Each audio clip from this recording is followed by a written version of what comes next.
Hi everyone, so we're going to work on rational functions and we're going to add slanted asymptotes for today's work. Let's go ahead and look at some review problems first.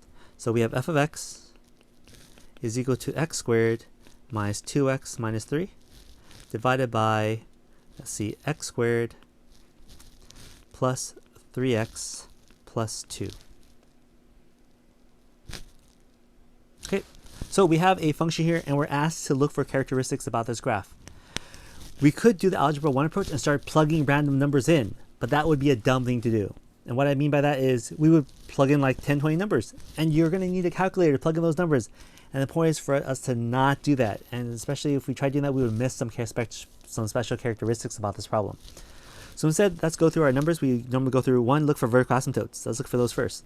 So we do that by factoring the problem, right? And we're looking for where the denominator equals to 0. When is the denominator equal to 0? That is the question. Let's go ahead and factor the top and bottom. We can rewrite this as numbers that multiply to become 3 are 1 and 3, and they subtract that to become 2. Yep, perfect. We have x, 3, and 1, and we need more negatives. That's why the negative goes to the 3, and a positive for 2. How do I know that? Because we have a negative 2 wins. On the bottom, two numbers that multiply to become 2, 2 times 1, and yes, they do add up to become 3. So we have x plus 1 and x plus 2. One thing you want to note now is that you can see that we have x plus 1 and x plus 1, and these will divide out, leaving us a whole. And we have a whole when x is equal to, whoops, wrong one. We have a whole when x equals to -1, and I don't know what the y is, but let's go ahead and simplify this real quick. We're left with x minus 3 over x plus 2. Let's go ahead and plug in our -1 to the problem, and this will look like -1 minus 3 over -1 plus 2. Our whole is at -1 at -4 over 1, right? 2 minus 1 is 1. So that's our whole is. Is that right? Oh wait, did I mess up here?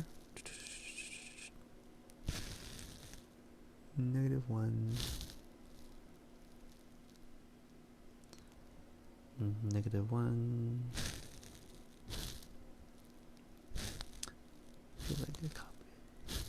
Oh yes. Yeah, cool. That's it. That's where our whole is at -4. So this rewrite this as -1 comma -4. Okay, great. We know where our whole is. But let's go back and talk about our vertical asymptote. Looking at this reduced problem, we have a vertical asymptote where, looking at the denominator, when x equals to, x can't be 2, so that's where our vertical asymptote is. Vertical asymptote as x equals to -2. So I'm going to jump down here in this little corner here. I'm going to go ahead and graph my vertical asymptote at -1, -2. Dot, dot, dot, dot, dot, dot, dot. We know this graph does not exist there, so this graph is going to shoot off to infinity, probably something like that-ish. Let's look at our next piece of note. We're looking for our horizontal asymptote. Looking at our reduced or our original problem, both of these are totally okay. What is my horizontal asymptote? I see these are x to the 1, x to the 1, so they're the same speed. So we're going to copy the front value here. Take a look. What's the front value? Indivisible 1. The horizontal asymptote, y is equal to 1 over 1, which is just 1 here. Great. Y is equal to 1, dot, dot, dot, dot, dot. We now have our borders, our invisible borders, to trap our graph. Now the graph could be up here, it could be down here, it could be up here, or it could be down here, right? We don't know where it is, but we know at least kind of an idea what it looks like. So let's go ahead and plug in some values that we know for sure. First, let's do the whole. We have the whole already. Whole is at -1, right? At -1 is -4. 1, 2, 3, 4. -4. I'm going to put a hole here. Take a look here. I put a nice empty hole. A hole in Mr. Co's head. Do we have a 0 for the graph? Looking at my original problem, please take a look at the x minus 3 on top and the x plus 2 on the bottom. What is a 0? What would make the top go to 0? At a positive 3. So we have a root at x equals to 3, right? If I plug in 3 to the problem, isn't 3 minus 3 0? And 0 divided by 3 plus 2 is 5. 0 over 5 is just 0. So at 3, 1, 2, 3, we have a root. Now how am I going to connect these 2 points? We're going to draw a curved surface going through the first dot into the second dot like that. Now if you want more accuracy, we have another point we can plug in. Isn't it always easier to plug in x is equal to 0? If I plug in 0 here, plug in 0 here, we end up with y is negative 3 over 2. And take a look, that is negative 1/2. And know what? I could have made my graph a little bit better here by putting negative 1/2. And that curve probably looks a little bit better than what I had before. Okay. So we have a lot of points that we can look for to help me graph this graph. All right, for sure, we had 3 points that agreed that we're stuck in this lower left-hand corner. Now, what about the left-hand side? Am I going to be on top or on bottom? And that's where we, again, plug in a value. We pick a point on the left side, negative 1, negative 2, negative 3. Let's look at negative 3 here. Fine, let's plug in negative 3 to my easy version here. Let's go and plug in negative 3.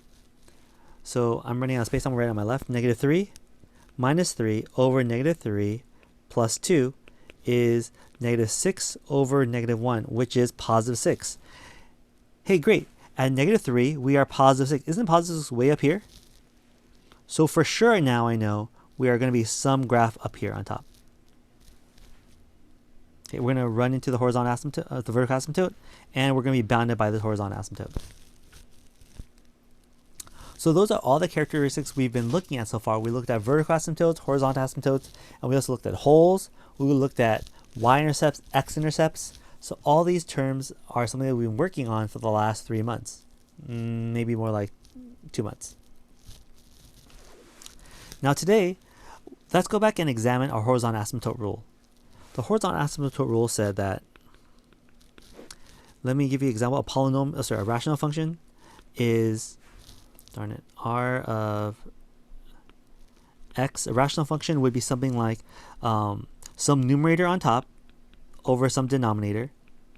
And this is made up of function x to the, because of a1, let's call a1 to the n on top, over b1 to the m on bottom, plus blah, blah, blah, plus blah, blah, blah. Right? This problem could be some polynomial like we saw just on top. But we only care about the front, the biggest bully.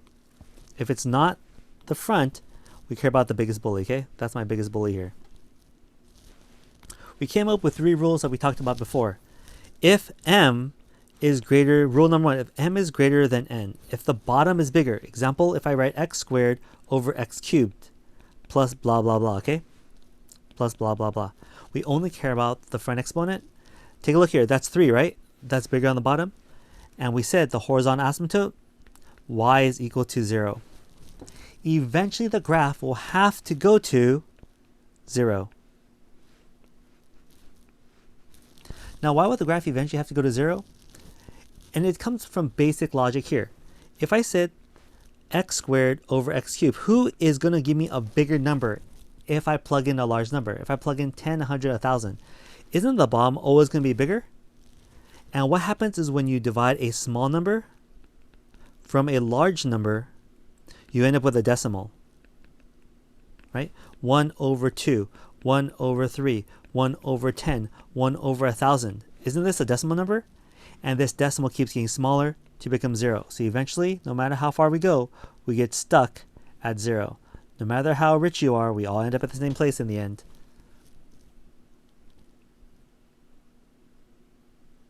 And that's the logic behind this. Because the exponent on the bottom is bigger, the bigger number I put in, the faster I'm going to get to 0. The second rule is that, what if m was equal to n? What if the exponents were exactly the same? Plus blah, it doesn't matter what the rest is. Well, this is like a number. If I plug in a big number, like let's say 10, this would be 300 over 200. What's 300 over 200? Isn't that just 3 over 2? What is 3,000 over 2,000? That's just 3 over 2. And as the big numbers get bigger, the closer I get to our numbers, 3 over 2. Just the front coefficient. So the rule is that the horizontal asymptote was equal to was y is equal to a1 over b1. And a1 and b1 were the front coefficients of my polynomial. We just copy those front numbers. Copy those front numbers. Okay, we talked about if the bottom was bigger. We talked about if they're exactly the same. Now today, we're going to do the one that does not exist. And that's that right here is going to be when the top is bigger. Now, we mentioned before, if the top is bigger, if m is less than n, or you can think of as n is greater than m, right? Top is bigger. We have no horizontal asymptote. No horizontal asymptote. There's a but though. I'm going to throw a star here. But if n is equal to m plus 1, meaning bigger by just 1. If it's bigger by just one exponent. Example, x cubed over x squared. X squared over x. X to the 5th over x to the 4th. See how this is bigger by 1? Just by 1. Just by 1. Just by 1. We have a new rule here, and you are going to end up with a slanted asymptote.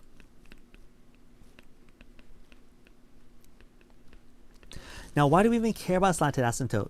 It's because it still gives us a rule in which it makes it easy for us to graph. Before, when we were looking at rational functions, you could say again, like in Algebra 1, I have no clue what this looks like, and just start randomly guessing numbers to plug in. But if you remember here, we drew these guidelines here, and these guidelines help me separate the graph.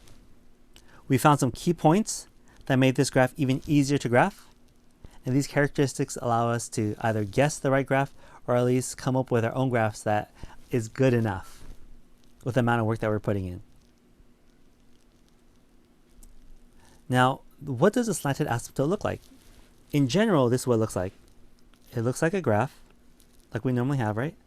We have a vertical asymptote, let's say. Sometimes we don't have a vertical asymptote. Let's say this is my vertical asymptote. And we end up with a slanted asymptote somewhere along the way. So instead of a horizontal asymptote, this asymptote is now bent. Let me visually show you the example of this. We might have started off before with something like a horizontal asymptote, right? Horizontal asymptote. But what happens is if I bend this asymptote and we are now curved.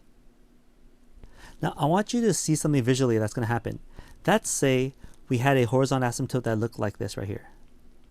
So we end up with a curve that looks like this. You guys okay? Let me just switch colors for you guys so you guys can visually see it, right? Let's say this is our curve. That's what our graph looks like. Now what happens if I bend my asymptote? What if I take it and I bend it? What do you think happens to that red line? It gets squeezed, and it turns out it bends right along with me. And it takes that curve. See that? I took my asymptote start from here, right, where you used to be, oops, darn it, where you used to come down this way, and I bent it up to fit in my asymptote, my slanted asymptote. See, I'm bending it up now. And that's our goal now. We're going to find out, whoops, I made a mistake here. It should have been way over here.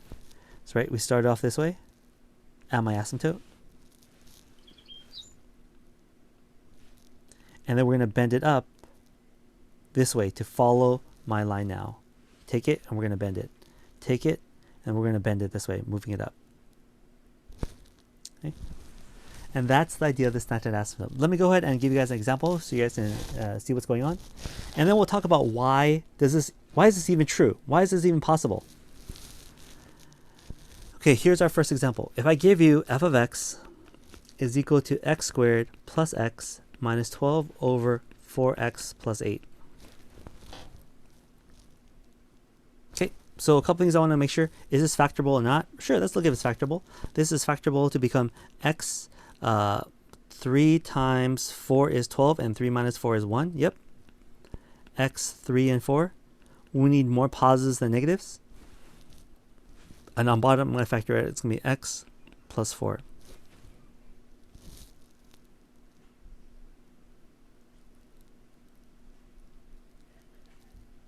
Oops. Oh, sorry. Whoops, not x plus 4. What am I talking about? X plus 2. Oh my gosh. Because 8 times 2 is... 2 times 4 is 8. Okay? Whoops. So nothing divides out. We have no holes. But we do have a lot of characteristics that we can glean off this already. Let's start our graph normally. Our horizontal asymptote is... Sorry. All the way first. Let's do our vertical asymptote first. So 1, let's do our vertical asymptote. Okay. Actually, no, let me rewrite this to make it easier for you guys to look at.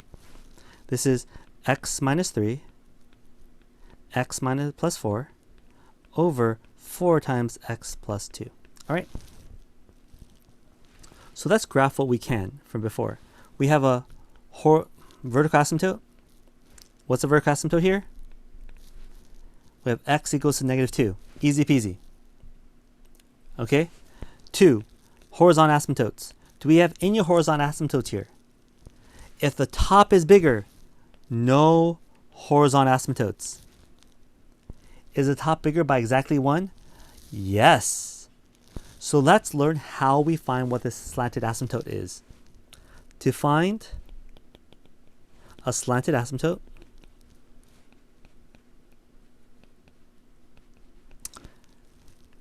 use long division. Now on your test, of course, you have to show me your work for long division, so make sure you are showing it. But take a look. It's just 4x plus 8 divided by x squared plus x minus 12. It's just long division. In this case, we're going to end up with a fraction. How many times does 4 go into 1? It doesn't, so we are going to do 1 over 4 x. It's okay. It's going to nicely simplify out for us. 1/4 x times 4x and 1/4 x times 8. Let's go and multiply that out. It's going to be x squared plus 2x. We subtract. 1 minus 2 is negative x minus 12. Okay, do it again. 1/4 times 4x to become negative x is negative 1/4 x. No, 1/4, just negative 1/4. Okay, and we're going to multiply that out to become negative x minus 2 again. Minus plus plus, and we're left with 10 plus remainder of 10 over 4x plus 8. Now I need to convince you with this. If I say x squared plus x minus 12 divided by 4x plus 8, this is equal to 1 over 4x minus 1 over 4 plus 10 over 4x plus 8.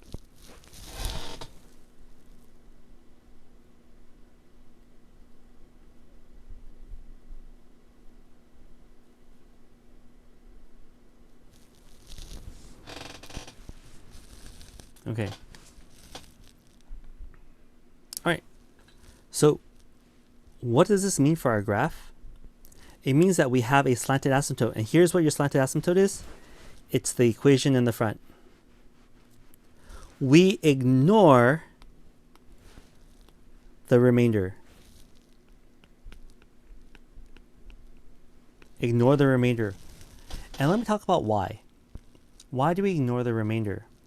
Let me ask you this question. What happens to this fraction as x gets bigger? What happens when the fraction is 2, 3, 4, 5, when x is 2, 3, 4, 5? What happens to the denominator? Doesn't it get bigger? Plug in 2. 2 times 4 is 8. 8 plus 8 is 16. 10 over 16 is a fraction already. Plug in 3. 3 times 2 is 12. 12 plus 8 is 20. 10 over 20. Next one is 10 over 24. 10 over 28. If we keep on going, if I plug in 10, That's going to be 10 over 48. Is 10 over 48 a big number or a small number? That's a small number. And what we're referring to is that as x gets bigger, this goes to 0, leaving us this line function. Now let's go ahead and start graphing our slanted asymptote now. Here's our table. Oops.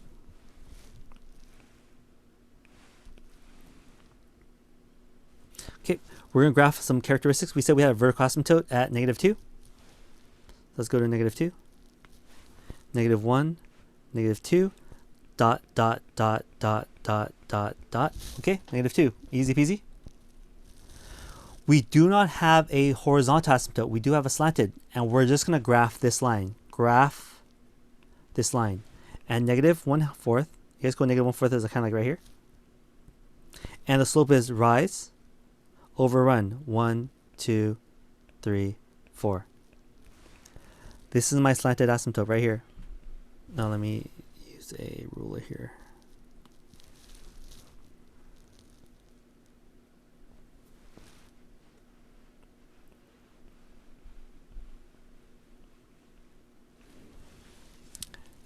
Now, what happened now is that we are stuck with our asymptotes.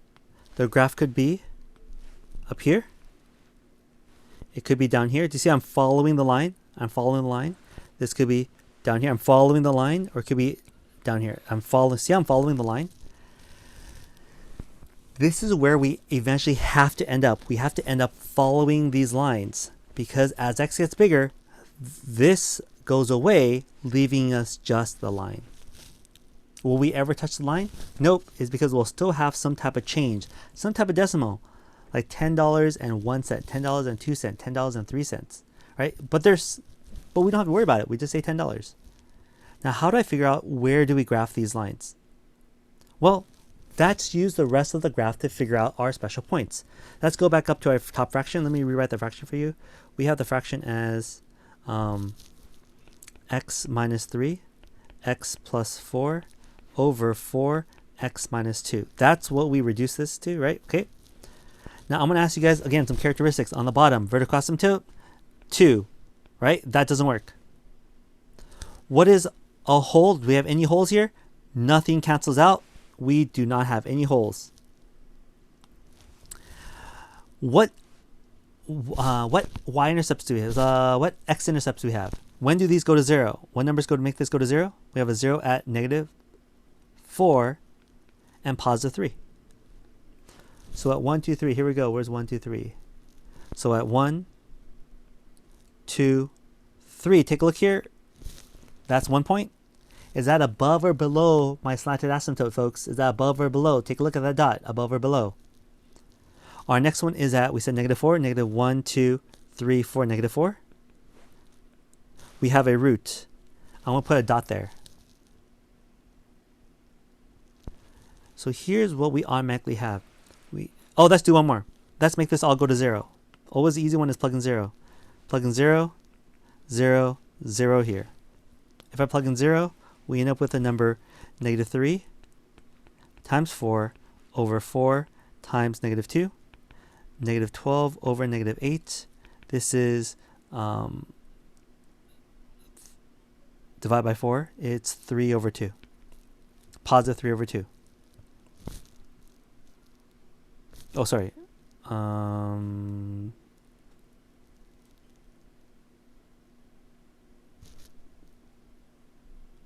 It's kind of weird. Did I lose something? I'm looking at the answer and it seems like it should be a little different. See, if I plug in 0 here. Oh, whoops. I made a mistake. Did I? Oh, yeah, I made a mistake. This is a positive. I don't know why I wrote this. This is a positive. That's a negative. I miscopied it. I'm sorry. That's a positive. That's a positive. So we're -3 over 2, which is approximately 1.5, negative 1.5. So I miscopied that one. And if we said this is -1, negative 1.5 right here. Ish. So please take a look at my graph on the lower right hand corner. We're going to go from the asymptote, cross the intercept, go to the root, and then follow the line. Follow the line. Again, from the asymptote, hit my intercept, and then just become the line. I am now one with the line. On my upper left-hand corner, you can see that we're stuck in this corner because of that dot, because of that point. We're going to be from the asymptote, hit the point, and follow the flow of that line. And this is what our graph looks like. I can 100% guarantee you that this is what the line looks like, using everything we learned from Algebra 1 and Algebra 2. Okay, so slanted asymptotes are found by just taking the division, the long division. What we end up with, not the fraction left over, that is our line graph.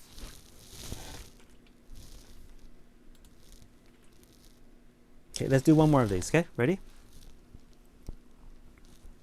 Here is our next example of a problem. F of x is equal to x squared plus 3x over negative 3x minus 3. Okay, x squared plus 3x divided by negative 3x minus 3.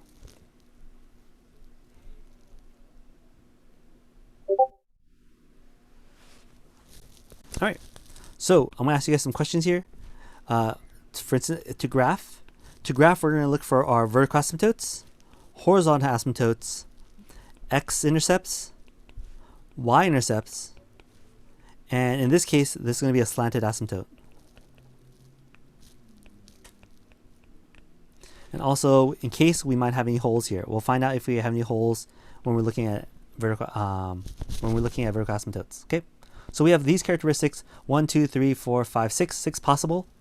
We might not have them all, but let's go ahead and go at it. So let's go ahead and look for our vertical asymptotes first. To find our vertical asymptotes, let's go ahead and factor the problem. X plus 3 over negative 3, x plus 1. Take a look here at how I factored it to look for any vertical asymptotes. You can see that we do have a vertical asymptote. So vertical asymptote at x equals to negative 1. All right, nice. 2, do we have any horizontal asymptotes? Looking at the exponents, which one's bigger, the top or the bottom? If the top is bigger, we have no horizontal asymptotes. No horizontal asymptotes for this problem, okay? Because the top exponent is bigger. All right, but it's bigger by 1, so we do have a slanted. So we got to go through the motions of doing long division now. Let's go ahead and divide it. This goes to a negative 1 over 3, x times. 1/3 times 3 is cancels out. Negative is a positive. We're stuck with an x squared. 1/3 times 3 is a positive x. Because the 3's divide out, leaving me a 1. We subtract, and we're left with 2x. Okay, we still have to try matching. We can make 3 look like 2. If you cheat, you say you're giving it a 2 and you're dividing a 3. Okay, divide by 2 over 3. Let me show you. If I want to get rid of a 2, we get rid of the, yes. So we have to match. We want to make it look like 2. So if I start from negative 3, what do I multiply to make that into a 2? We get rid of the 2. We give ourselves, get rid of the 3. We give ourselves a 2 instead, and negative become positive. So this is what we need. And that's right here. So we match. Then we multiply downward, and that becomes a positive 2. Negative positive. Oh, negative. That's a negative 2. Minus 2 over negative 3x minus 3. But just a reminder, we don't care about the back. We just care about that is my slanted asymptote. Now we have everything to start our graphing. Here we go. Let's start our graphing. Let's graph our vertical asymptote and a horizontal asymptote. Not horizontal in this case, slanted. So my vertical asymptote is at negative 1. Let's go to negative 1. Here's negative 1.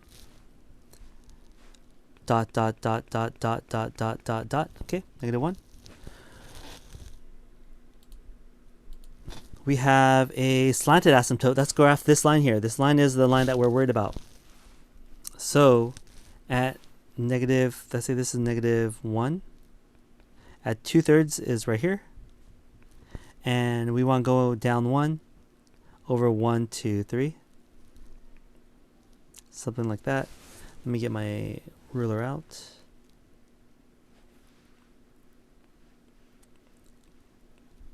So this is what the graph is going to be bounded by. Now, I want you to be, hopefully you guys are able to see this. We're either going to be on the top, the bottom, the top here, or the bottom. See, and you can see hopefully that we eventually become that line. Two of these are going to work. 2 out of the 4. Now, which of these are going to work? Let's look at some easy points that we talked about before. Let's look at some easy points. First things first, what are the roots? We have a 0 and a -3. Take a look here. Those are our roots. So at 0, please put a dot. Maybe I'll use a black. No, that's fine. Let's use red. 0 and -1, -2, -3. We have dots here and here for sure. What is, if I plug in 0, let's plug in 0 for everyone. 0, 0, 0, that's still 0. Turns out we already graphed that because our 0 here was also our y-intercept. Okay, we have no holes. That's it, we're stuck. Now, let me point out this fact. Look here. See, we have a dot. Is that on the top or the bottom? Looking at 1, 2, 3, 4. Okay, we have 4 possibilities. These points allow us not to do any more work. We don't have to do any more work if you give me a point there. And this means we are stuck in this upper corner because I have to hit that point. On the left side, are we going to be on the top left or bottom left? Take a look. Where do we actually have a point? We have a root on the bottom. So we are going to go from the line, hit the point, and then go to the asymptote. The whole point of these slanted asymptotes is this is what the graph was supposed to look like eventually, okay? This is what the graph is really supposed to look like this, except for some trouble along the way. This was the perfect date, except for some vertical asymptote problem along the way. It's like Tesla autopilot. It should have worked. And really, that's what you guys are going to be looking for today. On your homework, they're going to be asking you for the slanted asymptote. Now let's do a type of question on the homework. The other questions on your homework are really just review questions that we've actually covered in other lessons. So let's look at one problem. If I give you 4x squared minus 4x minus 1 over 2x minus 3, I'm going to ask you what is my vertical asymptote and what's the slanted asymptote. How did I know this was going to be slanted already? Take a look at the exponents. The top is bigger by exactly 1. If the top exponent is bigger by exactly 1, we automatically will have a slanted asymptote. Okay, so if we have a slanted asymptote, well, okay, you know what? Let's find the vertical asymptote first. Right here, vertical asymptote, 2x minus 3 is equal to 0. So x is equal to move 3 over, then divide the 2, positive 3 over 2. X is 3 over 2. Bam, I know my vertical asymptote is at 1, 2, 1.5. Slanted asymptote time. Don't overthink it, just divide. We'll just go ahead and divide it. I'm not going to overthink it. 2 goes into 4 how many times? 2 times? 2x. Multiply down. 4x squared minus 6x. Parentheses, subtract, plus. That's 2x minus 1. Match 2x and 2x. That's going to be a plus 1. 2x minus 3. Minus plus. That's going to be positive 2. We have a remainder of 2 over 2x minus 3. Okay, so what's my slanted? Please remember, the slanted asymptote is just the front non-fraction part. And that's all we have to write. Okay, y is equal to 2x plus 1. Okay, I'm going to do one more problem. if I write 35x squared minus 7x, 71x plus 20 over 7x minus 3. This looks terrible, right? Well, what's my vertical asymptote? 7x minus 3 is equal to 0. Plus 3 divided by 7. X is equal to 3 over 7. That's my vertical asymptote. That's when the denominator will go to 0. Slanted asymptote, just divide. 7x minus 3 divided by 35x squared minus 71x plus 21. 7 goes into 35 5 times, so 5x. 35x squared minus 15x. Negative plus. Now 71 minus 15, that's going to be 56. Yep, 56 plus 21. How many times does 7 go into 56? We know 49, 7, 7, so it's 8 times. So it's 56x. 8 times 3 is 24, negative 24. Negative positive. That's a big fat number. 55 plus 55 over 7x minus 3. But do we care about the fraction? No, we don't. We just care about the line function in front. Why? Because as x gets bigger, this goes to a big fat 0. So our slanted asymptote is y is y is equal to 5x plus 8 because it's a line function. Okay. All right, that was a lot. All right, so that's your homework today. Go ahead and take a look. You're really going to be asked like 4 or 5 questions on slanted asymptote. Everything else is a review of vertical asymptotes, horizontal asymptotes, and everything else that we need. Okay. All right. Besides that, thank you very much.